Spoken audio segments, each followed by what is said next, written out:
এই গভর্নমেন্টের অধীনে আইন শৃঙ্খলা রক্ষাকারী বাহিনী নির্বাচনে কতটুকু ফাংশনাল থাকতে পারবে এটা নিয়ে যথেষ্ট সন্দেহের উদ্রেক আমাদের মধ্যে রয়েছে। আপনারা দেখেছেন যে কোনো বিষয়ে বিএনপি দ্বারা বায়াসড হয়ে যাচ্ছে। গণভোটের দাবি অন্য অনেক দলের থাকলেও, এনসিপি সহ অনেক দলের থাকলেও সেগুলোকে আমলে না নিয়ে বিএনপি যা বলছে সেগুলোকেই তারা মানছে এবং বিএনপির কথাই অনেক ক্ষেত্রে মানছে। প্রশাসন এবং উপদেষ্টায় অধিকাংশ ক্ষেত্রে বিএনপির লোকজনকে এখানে পুনর্বাসিত করা হয়েছে এবং খুব গুরুত্বপূর্ণ রোল তারা প্লে করতে পারছে। ইভেন ডিসি এসপি বদল থেকে শুরু করে নানা ক্ষেত্রে তাদের ব্যাপারে আমরা অভিযোগ শুনতে পাচ্ছি এবং কিছু কিছু ক্ষেত্রে এটা আমরা দৃশ্যমানও হয়েছে। সুতরাং এইরকম একটা প্রশাসন, এরকম একটা অবস্থায় সামনে সুষ্ঠু নির্বাচন কিভাবে হবে এইটার ব্যাপারে আমরা সন্দিহান এবং আমরা বারবার বলছি উপজেলা নির্বাচন বা ইউনিয়ন পরিষদের নির্বাচন যদি আগে হয়ে যেত তাহলে একটা ট্রায়াল হয়ে যেতে পারতো এখানে। যেহেতু এটা সরকার শোনে নাই, এইটাও দাবি ছিল অন্য দলগুলোর, সেটাও শোনে নাই সরকার, বিএনপির কথা শুনেছে। গণভোটের ব্যাপারে দাবি ছিল যে গণভোটটা অন্তত আগে হলে জনগণ একটু বুঝতে পারতো এই সরকার কতটুকু ক্যাপাবল নির্বাচন করার ক্ষেত্রে। এবং পাশাপাশি গণভোট হলে আর একটা বিষয়ে সরকারের একটা নির্বাচন করার অভিজ্ঞতাও তৈরি হতো। এই সরকার তো ইন্টিরিম গভর্নমেন্ট, তার কোনো অভিজ্ঞতা নাই, সে নিজের হাতে প্রশাসনকে এখনও একচেটিয়াভাবে ভালোভাবে নিয়ন্ত্রণ করতে পারছে না। এই ট্রায়ালটা তাদের হলে এটা জাতির জন্য খুবই কল্যাণকর হতো। এখনও দাবি সেগুলো রয়েছে অনেক রাজনৈতিক দলের।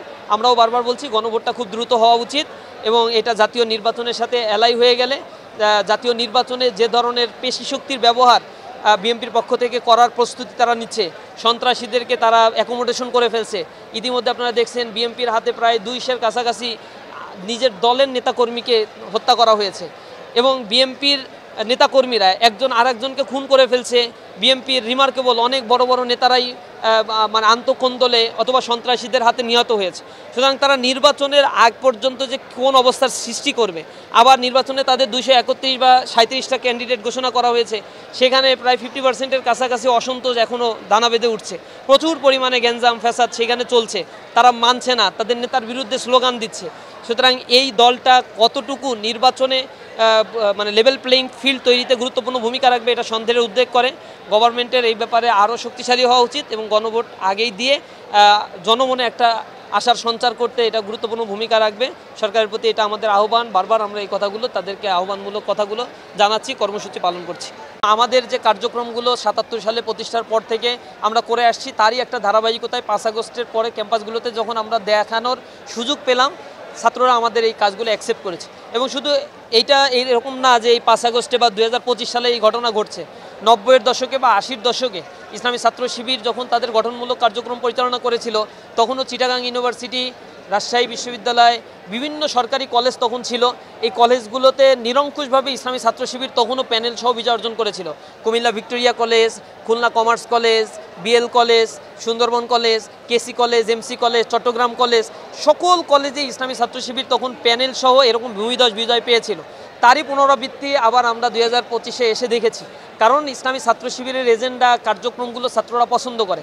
দীর্ঘদিন ধরে মিডিয়া ট্রায়ালের মাধ্যমে আমাদেরকে মনস্টার বানানোর চেষ্টা করা হয়েছে, ছাত্র থেকে আমাদেরকে আলাদা করা হয়েছে, মিডিয়া ট্রায়ালের মাধ্যমে আমাদেরকে নানা ধরনের ব্লেম দেওয়া হয়েছে।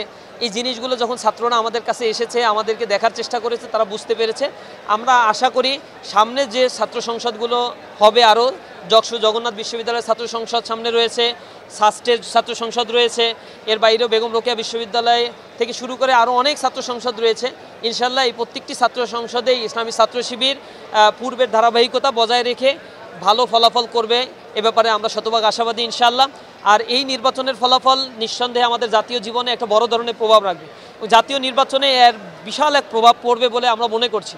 কারণ যে বিশ্ববিদ্যালয়গুলোতে ইসলামী ছাত্র শিবিরের প্যানেল বিজয় অর্জন করেছে, এই বিশ্ববিদ্যালয়গুলো বাংলাদেশের সবচেয়ে বড় বড় এবং প্রাচীন স্বচ্ছ্বে মেধাবীদের আতুরঘর বলা হয়। ঢাকা বিশ্ববিদ্যালয়, জাহাঙ্গীরনগর বা চিটাগাং ইউনিভার্সিটি বা চট্টগ্রাম বিশ্ববিদ্যালয়, রাজশাহী বিশ্ববিদ্যালয়, এইখানে লক্ষাধিক স্টুডেন্ট পড়াশোনা করে, তাদের অ্যালামনাই একটা বিশাল অ্যালামনাই রয়েছে।